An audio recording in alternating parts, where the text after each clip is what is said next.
देखिए बच्चों, पिछली वीडियो में हमने पढ़ा था परपरागण, उसका महत्व, लाभ, हानियाँ जो भी थी पढ़ लिया था। आज हम पढ़ेंगे द्विनिषेचन का महत्व।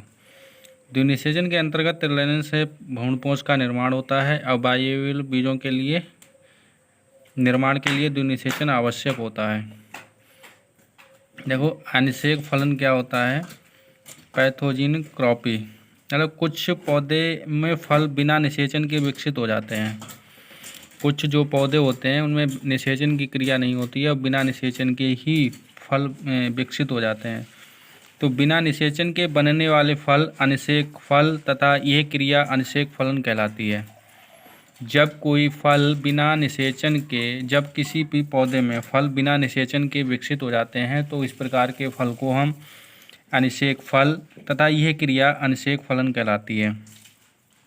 अनिषेक फलन से जो बीज फल उत्पन्न होते हैं वो बीज रहित होते हैं, उनके अंदर बीज नहीं पाए जाते हैं। जैसे कि केला जो होता है वो अनिषेक फलन के द्वारा ही प्राप्त होता है। बीजों की जीवन क्षमता, बीजों की जीवन क्षमता क्या होती है? बीज की वह क्षमता जिसके द्वारा वह किसी समय अवधि के विशेष तक अंकुरण करने में सक्षम होते हैं, तो यह समय अवधि जीवन क्षमता कहलाती है। यानी कि जिस समय के अंदर बीज जो होता है वो अपना एक समय, निश्चित समय में अपना अंकुरण कर लेता है और अंकुरण करने में जो सक्षम होता है वह उसकी क्षमता या वह उसकी समय अवधि ही जीवन क्षमता कहलाती है। बीजों का महत्व, बीजों का महत्व क्या है? Significance of seeds. मनुष्य की खाद्य पूर्ति का 70% भाग बीजों से ही होता है। मतलब खाद्य आपूर्ति जो होती है मनुष्यों की, वो खाद्य आपूर्ति लगभग 70% खाद्य आपूर्ति बीजों के द्वारा होती है। बीज विभिन्न प्रकार की औषधियों, मसालों, पेय पदार्थ आदि का प्रमुख स्रोत होते हैं। यानी कि बीज होते हैं विभिन्न प्रकार की औषधियाँ बनाने में, मसाले बनाने में, पेय पदार्थों में आदि का प्रमुख स्रोत होते हैं। बीज हमारी कृषि का आधार है। कृषि जो होती है बीजों पर आधारित होती है, आधार बीज के द्वारा होता है। बीज पौधों के प्रकीर्णन में सहायता करते हैं। प्रकीर्णन का मतलब क्या है कि बीज जो होते हैं एक जगह से दूसरे जगह तक पौधों को पहुंचाने की क्रिया जो होती है प्रकीर्णन कहलाती है। बीज पौधों के गुणन में सहायता करते हैं। बीजों का अनेक वर्षों का जीवन सक्षम बना रहना उन्हें अनेक प्राकृतिक आपदाओं जैसे सूखा, महामारी आदि से सुरक्षा प्रदान करता है। ये बीज के हो गया महत्व। अब देखते हैं बहुभ्रूणता, पॉलीएम्ब्रायो क्या होती है? बहुभ्रूणता क्या होती है? जब एक अंड कोशिका से निषेचन के फलस्वरूप, मतलब जब एक अंड कोशिका होती है उसके निषेचन के फलस्वरूप एक बीजांड से एक ही भ्रूण का निर्माण होता है, परंतु एक बीजांड से विभिन्न कारणों से एक से अधिक भ्रूणों के बनने की क्रिया बहुभ्रूणता कहलाती है।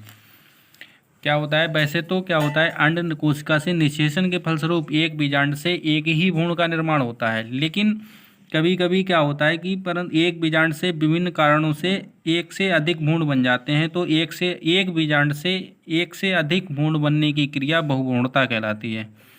बहुभ्रूणता की खोज सर्वप्रथम ल्यूवेनहॉक ने संतरे के बीजों में की थी।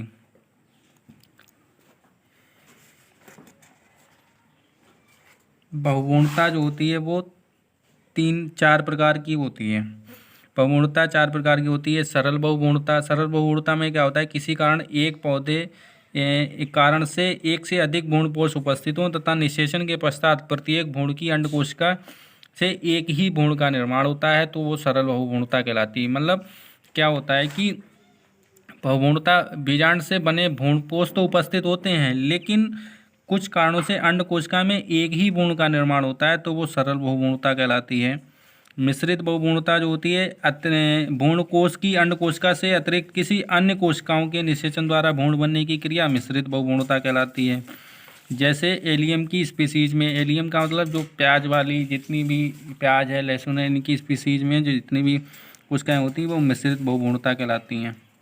अपस्थानिक बहुभ्रूणता में क्या होगा कि बीजांड की भ्रूणकोश से बाहर स्थित अन्य कोशिकाओं के द्वारा भ्रूण बनने की क्रिया अपस्थानिक भ्रूणता कहलाती है। जैसे नींबू है, संतरा है, आम है इत्यादि। मतलब बीजांड की भ्रूणपोष से बाहर स्थित अन्य कोशिकाओं द्वारा, भ्रूणपोष से बाहर जितनी भी भ्रूणकोश होगा, भ्रूणकोश के बाहर जो कोशिकाएं द्वारा भ्रूण बनने की क्रिया अपस्थानिक बहुभ्रूणता कहलाती है। विदलन एगुमनज अथवा भ्रूणीय कोशिकाओं से दो या अधिक भागों में बढ़ जाने से प्रत्येक भाग में एक भ्रूण बन जाता है। तो इस प्रकार की एक से अधिक बहुभ्रूणता का निर्माण की क्रिया विदलन बहुभ्रूणता कहलाती है, जैसे कुंभधनी। इस प्रकार की ये बहुभ्रूणता हो गई। ठीक है, अब बच्चों ये पहला चैप्टर यहीं पे समाप्त होता है। कल आपको अगला यानी कि दूसरा चैप्टर पढ़ाया जाएगा। धन्यवाद।